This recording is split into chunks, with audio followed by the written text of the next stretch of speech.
Sanibonani. Got TikTok. I greet you all in the name of my Lord Jesus Christ and Savior. Ninjani Nkosi yami.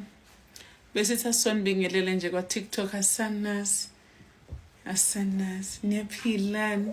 Sisize sahlehle phela ngoba masingene njalo sithi siyaposta sitshela kuthiwa thina asibuyele kubeni itufuza besithandwa sizitufuza asafuna masesinciphile thina siyadelela ngokuba sisilime thina siyadelela Nkosi yami ngokuba sikhethe thina ngoba khona bebesithanda sisakhuluphele sima bhokobhoko sinje ya awu sanibonani nina abakhulu enibona ngazuthi nifanele ukusitshela sisenzeni empilweni zethu sanibonani Nkosi yami sanibonani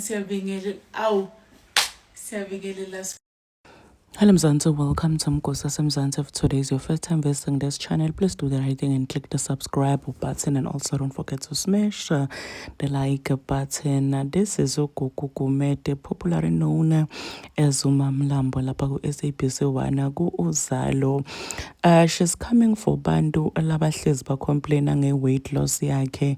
Uyasho nje ukuthi yababingelela bonke labantu labahlala bathi yibi bamthanza stofuza, bantu labafuna controller oyempilweni yakhe, bantu labafuna ukuthi endinto lefunwa nguye. Siyade sonke ukuthi uGugu Gumede she was thick, beka thick ngemtimba ke na waluzi weight wabaslender, but bana abaningi they started dragging her ngalesikhathi ka lose weight, even ngalesikhathi sasene weight iyangelele sibe sijwayele. Guys, bantu bebamdraga bathi she doesn't look her age, she looks old.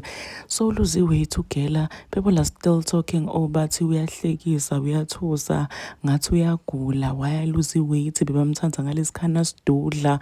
So this clearly shows ukuthi bantu bayohlezi obakhuluma usidudla, bayakhuluma usilenda, bayakhuluma like bantu they don't know ukuthi bafunani. And it's just so sad indlela bantu labamdraga ngakhona lapha enkundleni tokuxhumana bambody shame ngakhona.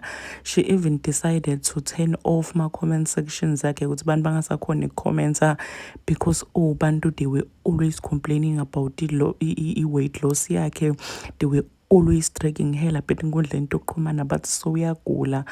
It was just so sad. Nkosi yami, please do comment your thoughts down on the comment section. Don't forget to hit the notification bell. I will see you in the next one. I'm signing out. Goodbye.